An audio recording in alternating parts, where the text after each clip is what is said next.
Hi, welcome to Bookshelf Games. This week, continuing the series on Magic Realm. Magic Realm was put out in 1978 by Avalon Hill and designed by Richard Hamblin. This week we're going into BirdSong and Sunrise. And this is the first section of Magic Realm in Plain English that starts going over the rules on how to play the game. Sections 3 through 6 is going to be the basics of how to play. And then 7 and 8 is the higher natives and the magic. You actually don't need to know all of that when you first start. So it's going to be this next series of 3 videos that's going to be really important to get into the game. So today we're going over the BirdSong. BirdSong and Sunrise. BirdSong's pretty simple actually. All you're going to be doing is pre-programming your turn. Every day in the game is a turn, and every day is broken up into phases. And what you're going to do is plan out what you're going to do for the day during BirdSong. In this video, we're going to go over all the rules and everything. If you can't see what I'm writing down on the personal history sheet, don't worry too much about that, because during the daylight video, we're going to have to go over every action and how you do it and what it does. And then we're going to go over how to write that down on your personal history sheet during that daylight section. So don't worry too much if you can't see. Anything that's important that you need to remember, like the follow action in this video, I'm going to put up there pretty large, so I don't think you'll be able to miss it. So that's about it. We'll go ahead and get into the game.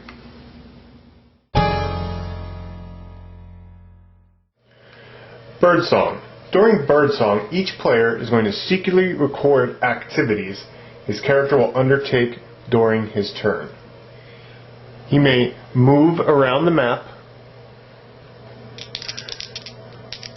search for treasure sites or secret passages, trade with natives, rest fatigued and wounded chits, alert his weapon, or simply follow a character. A full description of each of the activities, how to record it, is going to be found on the daylight section. Each character's turn during daylight is divided into phases.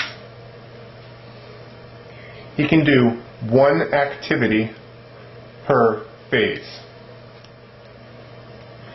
The number of available phases varies from day to day, so the player must first determine how many phases he will be entitled to. Each player always gets at least 2 phases. These are called the basic phases. If no part of a player's turn is spent in a cave, he's going to get 2 extra phases, referred to as sunlight phases. Certain special advantages, belongings, and spells may give bonus phases beyond the 2 basic and 2 sunlight phases. Often, these bonus phases can only be used to perform a specific activity. For example, the elf has a special activity of elusiveness, which gives him an extra hide phase every turn.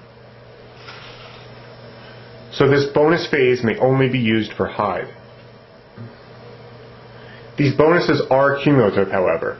So, since the elf has 1 extra hide phase from his special advantage, if he were to get an item like the Cloak of Mist that gives him another extra hide phase, he would then have 2 extra phases that he could only use for hiding. It is never mandatory to record bonus phases. The elf can choose not to hide during his turn, for example. Riding horses is a common way for a character to get bonus phases. A character with an active workhorse gets 1 bonus phase to record to move activity. A character with an active pony gets a bonus move phase each time he records a regular move phase. A bonus phase caused by a pony must be recorded somewhere between the regular move phase that caused it and the next regular move phase recorded, if there is one. In other words, you cannot record a bonus phase caused by a pony as the first move of your turn. You cannot do 2 regular moves, then 2 pony moves either. Treasure cards and horses only give bonus phases if they are active during BirdSong. However, a player can record a bonus phase that is dependent on being in a specific clearing even if he is not in that clearing during BirdSong. He just needs to be in that clearing when he does the specified activity. So for example, if the Berserker wanted to search clearing 2, he would write down his move activity, and then there's a special syntax for that we'll go over, and then he can do his search. After each player determines how many phases they will get, each player secretly and simultaneously records the activities his character will do in each phase using the following codes. You will write down an H for hide, an M followed by the clearing name and number for move, S for search, T for trade, R for rest, A for alert, and F followed by the individual's name for follow, and then who you're going to follow. There are a couple others that we'll add when we go over hired natives and magic. A player will record his planned activities by writing the code in each of the columns for the day. The activities will be performed in the order they are written. The number of phases a player is recording is public information, but each activity must be kept secret until he does it during his turn. Players are not required to use all of their phases. A player may record attack or dash to indicate a blank phase. A blank phase also results when an activity is cancelled for some reason. During a blank phase, no activity takes place, but the phase can still be used for trading, rearranging items, and blocking. And we'll go over that during the daylight section. It's important to note, though, a cancelled activity is different from a cancelled phase.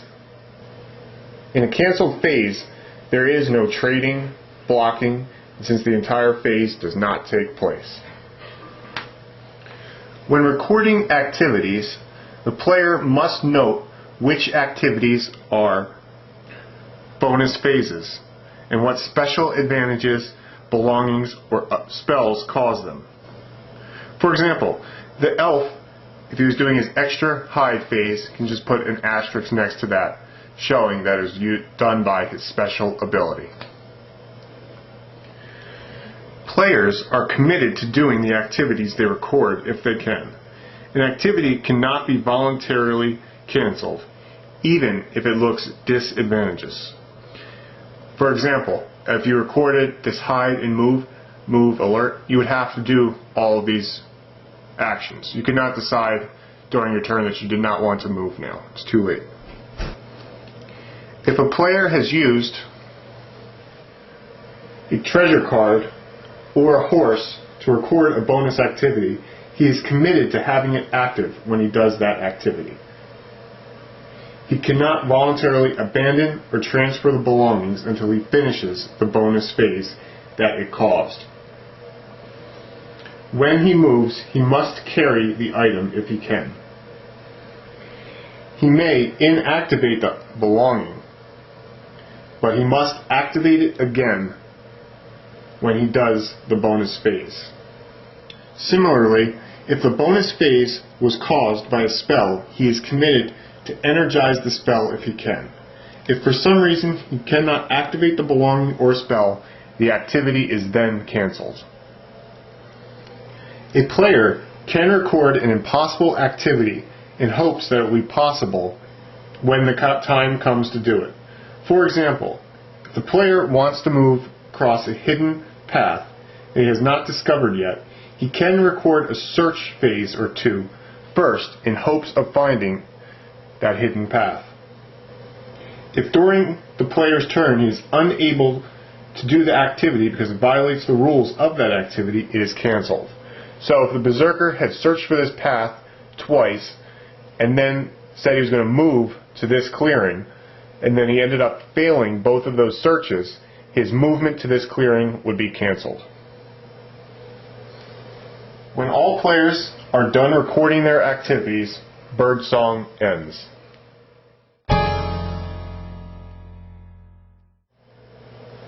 Sunrise. We're going to begin by going over the following activity. The follow activity is a special activity that changes the way a character does his turn. One character is called the guide, and he records his turn normally. The other character is the follower. He does the same activities instead of taking turns of his own. By following, characters can move around in groups safely, share in other characters' bonus activities, or stay with someone they intend to attack later. To do the activity, the player records an F on his paper and the name of the character he's going to follow. He cannot record any further activities. The follower can specify any character in his clearing, even a character who is hidden or does not wish to be followed. When sunrise begins, each character who recorded the follow activity must reveal who he is following. His character counter is immediately removed from the board and put with the active belongings of the character being followed. The following character does not mix his attention chit with the others. He will take his turn when his guide does.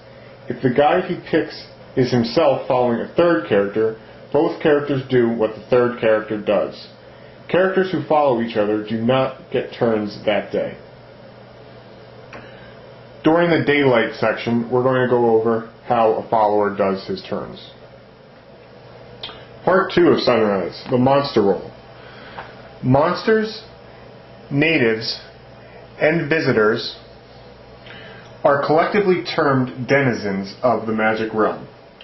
While the garrison natives and ghosts begin the game on the map, the monsters and natives on the 6 rows of the appearance chart are hidden deep in the forests of the realm, and they appear at random during the game.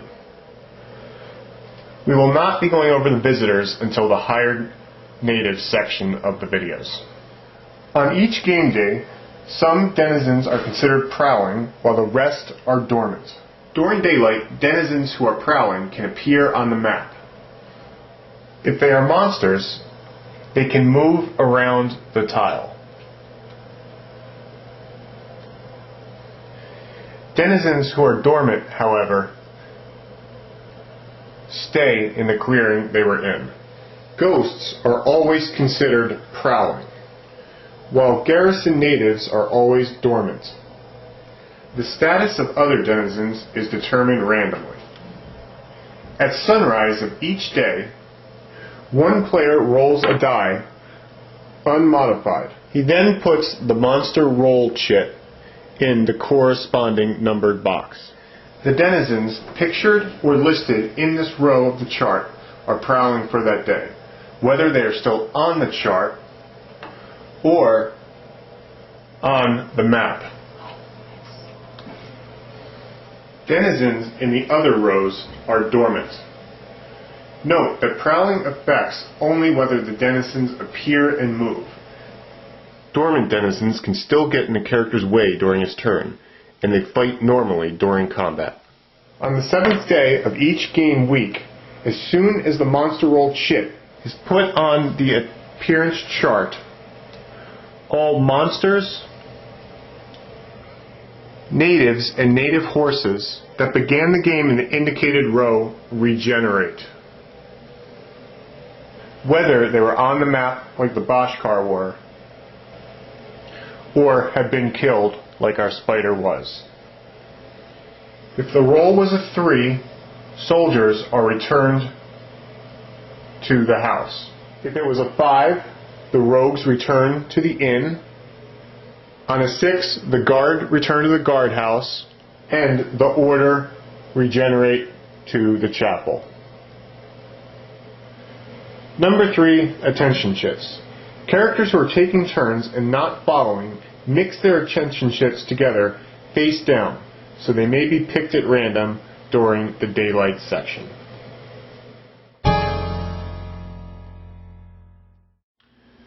Okay, so that was BirdSong and Sunrise. Not too bad.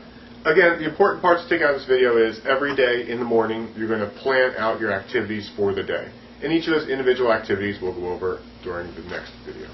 Also, it's important to remember how the monster roll works and how denizens are prowling or dormant. Yep, so that's about it. Still looking for those character submissions. We got a great one for the Witch King from Patrick Van Beek. And that's up, almost complete. I'm uploading the 3rd one as I'm filming this. So that'll be done pretty soon. Hopefully we'll have one for the Amazon. I'm going to get that one for Berserker finished up myself. But if you would like to submit, please contact me. It's not too difficult to make those. So anyway, thanks for watching. We'll see you next time.